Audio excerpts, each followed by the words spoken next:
So in most camper van systems, we'll have DC and AC. DC stands for direct current and AC stands for alternating current. So AC is going to be things like our household appliances, so our power strips and our outlets and the induction cooktop. That's all going to be AC power. Now DC is going to be everything else. So it's going to be our lights, it's going to be the water pump, the fan, the 2 reading lights, the USBs on the light switch panel, so the fridge, the diesel heater, the WeBoost.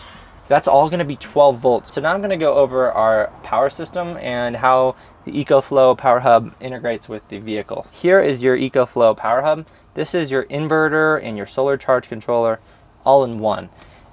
Over here are your DC circuits, or your DC fuses, and over here are your AC circuit breakers.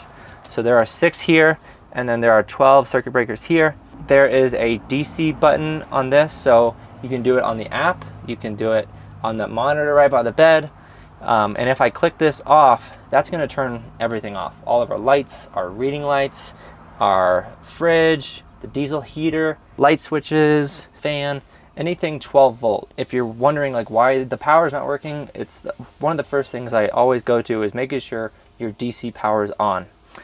Next is your AC power. So if you're wondering why your induction's not on or a certain outlet's not working, you know, making sure your AC is on, and you can click it here, and same thing, you can click it on the app or the monitor as well. On this fan here, I have 2 batteries, that's what these 2 are, and then there is the AC unit. So this is your AC unit cable, it just plugs directly into the unit.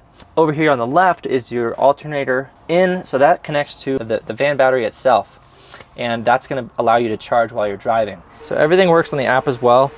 You're seeing that we're getting 828 watts from the alternator, and then a cool graphic that of the solar panels, and it's charging the power hub there. So that's pretty cool. You can also control everything on your phone as you can on the monitor. You can see your inputs, turn everything on and off this. I use my phone mostly, especially while I'm up at the driver's seat, controlling how fast I want to increase my charging while driving. So there's your how to do that.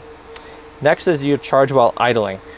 You can turn this on. It's just best to use lower speeds if you're in idling. So, you know, if you're in a pinch and you really want to charge fast, it's okay to charge at 60 amps in idle, but it's to prolong your van's battery life and your alternator life, it's best to go at lower speeds under idle.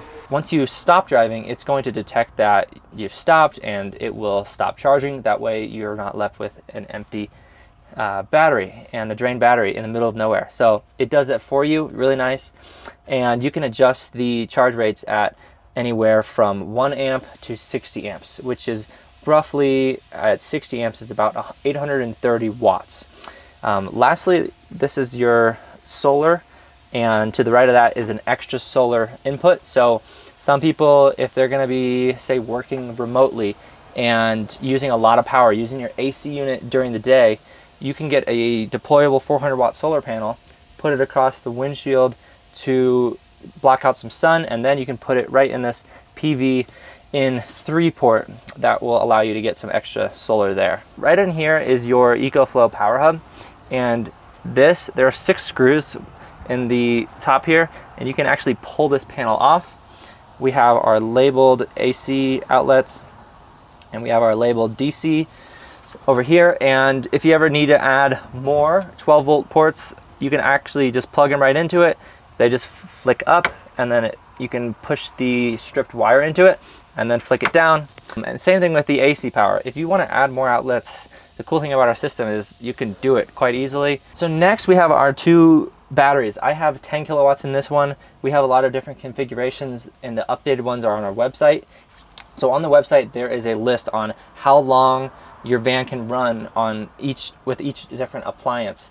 That way you can know how long you can run things. If you need to upgrade your battery capacity, you can do so accordingly. Okay, so this is really useful in planning your power consumption.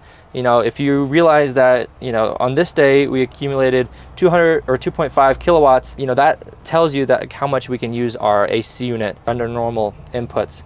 And you can plan your trips around that as well, making sure that you're not going to deplete your batteries. All right, so for shore power, we have this plug here, it's a 30 amp plug, but most oftentimes I am using this adapter because it's way more accessible to find an extension cord. So it goes on just like this. You push it on, you can rotate it a little bit, and then you just tighten this. I prefer a heavy duty extension cord, especially if you're going to be running long distances, meant for outdoor use. And then making sure before you plug it in that we're set at 15 amps for your AC input, because if it's over that, you're going to have a really hot cable.